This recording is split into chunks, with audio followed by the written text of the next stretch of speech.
ang pananagutan sa paggamit ng pondo para sa mga proyekto ng pamahalaan.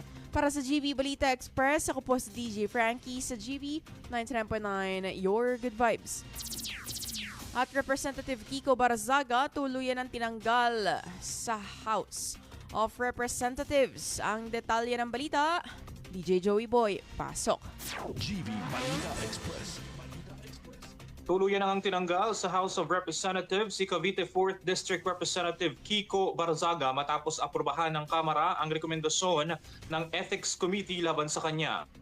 Ayon kay JC Abalos, nagpakita umano si Barzaga ng hindi angkop na asal bilang miyembro ng Kongreso. Kabilang sa mga paglabag na itinuro ng komite, ang paulit-ulit na panggugulo sa plenary sessions, pangungutya sa liderato ng Kamara kabilang si dating House Speaker Martin Romualdez at ang umano'y hindi otorisado at mapanirang live broadcast habang isinasagawa ang budget plenary sessions.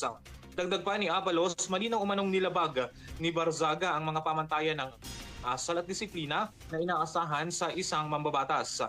Bago pa man ang botohan, sinabi umano ni Barzaga na inaasahan na niyang siya ay tuluyang mapapatalsik sa Kamara.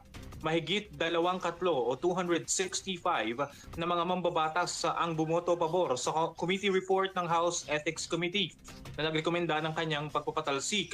Matatanda ang 2 beses din ng suspindihin ng 60 araw ang 27 anyos na kongresista dahil sa mga social media posts kung saan inakusahan niya ang iba't ibang krimen ng ang ilang kapwa mambabatas at matataas na opisyal ng pamahalaan.